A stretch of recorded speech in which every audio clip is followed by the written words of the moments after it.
that a lot of things that we want to do, a lot of places we would like to go, a lot of things we would like to experience, and we just stop at but, and we build a case. In fact, I was reading something the other day that talked about but. It says but is an argument for our limitations, and when we argue for our limitations, we get to keep them.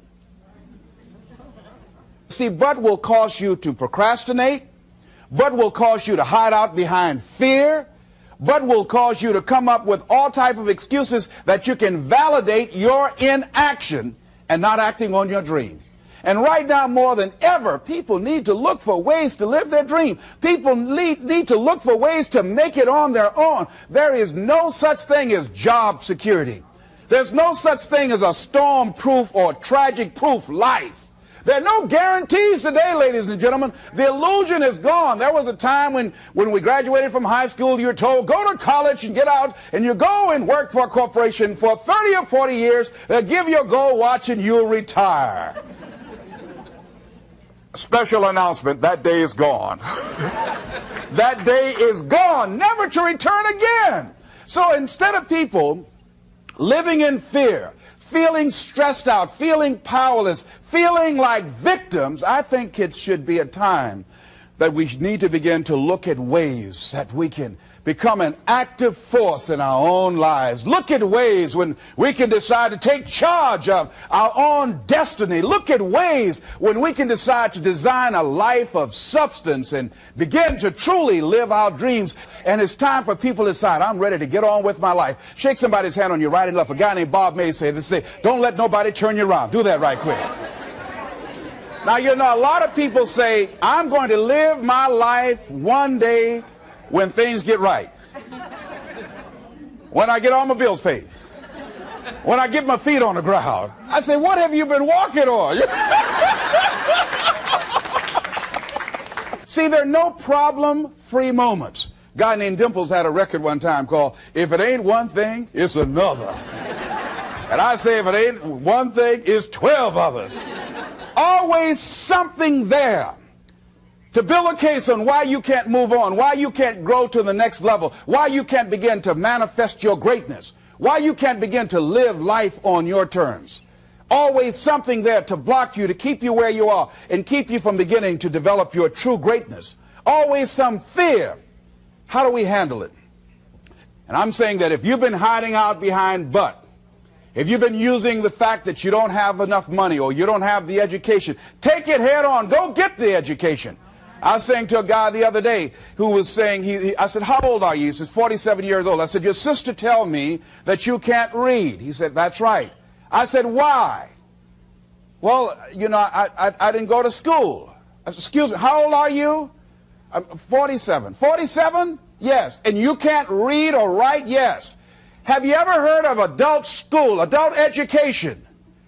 Have you decided that you should learn how to read to begin to expand your world? Why are you using that as a racket? Why don't you decide now that you're going to expand your world, that if other people can learn, you could learn too? Well, it's hard for me. Have you been and sit in a class yet? Have you signed up yet? No, I haven't. See, a lot of people say no, ladies and gentlemen, to things, and they don't even know what they're saying no to. They haven't even challenged themselves. He hasn't even gone to sit into a class and say, teach me how to read. Instead, it's been easier for him to go through life, he thinks, trying to play a whole con game, pretending he knows how to do something that he doesn't know how to do. And you know what? Most of us go through life like that. Most of us go through life pretending that we're satisfied where we are, pretending that everything is okay, pretending that we don't have any special goals or ambitions or desires, when really deep down inside we do really want more. But if you look at our behavior, if you judge based upon what we do, that really will tell you some true stories about people, because you have to judge a tree by the fruit it bears, not the fruit that it talks about. See, a lot of people pretend that they want more out of life, but all you have to do is watch their actions. That will tell you something. So I used to pretend that I wanted to lose weight, but how could you tell I was pretending? Watch me when I have a piece of sweet potato pie. Let me get within walking distance of some peanuts, some potato chips. See, I was pretending that I really wanted to lose weight. No, you just watch what I eat. I tell you what I'm seriously committed to. People will tell you, oh yeah, one day I want to have a restaurant. See, they're pretending they want to go into business for themselves. They're not serious. How can you tell, Les? Watch their actions. Watch what they're doing. The proof is in the pudding. So if you want to do something, if you thought about something you want to do, take it head on. Decide that you're going to start looking at it, start doing research on it, start tackling it, start becoming involved in whatever and wherever it might lead you to begin to explore the possibilities in that particular thing that you're seeking so that you can begin to learn all you can about it. Decide that you're going to face it, that whatever shortcomings you have, that you're going to strengthen yourself there. Whatever training that's required, that you're going to go get that training, that you're going to get started right now.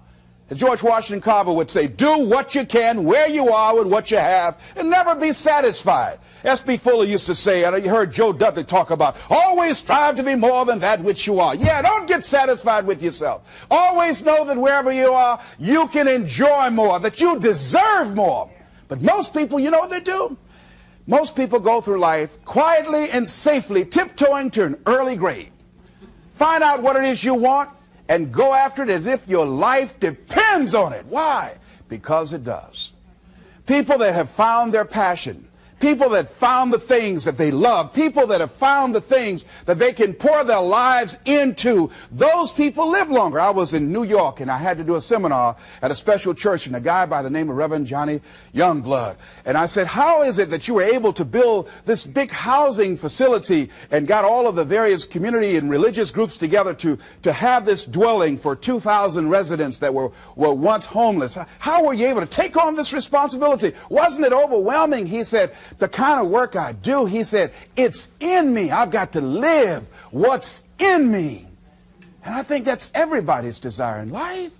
You've got to live what's in you. Life is just too short and unpredictable. But what do we say? But there'll always be tomorrow. Oh, no. There's no guarantees you're going to show up tomorrow. There are a lot of people who were here yesterday that they're not here today. There are a lot of opportunities that were around yesterday. They're not here today. Oh, you can wait, but you know what Abraham Lincoln said? Well, good things might come to those who wait, but only the things that have been left over by those who hustle. So who want to go through life picking up leftovers? You deserve much more than that. The leftovers is somebody has left you. So take it head on, begin to explore it. Here's something else. Decide to do it now. Decide whatever you want to do, that you are now going to become actively involved right now, exploring the possibilities for you. That you're going to look at it and do just a little bit of it right now. When I decided to become a speaker, I didn't just quit my job and just ran out and say, I'm a motivational speaker. No.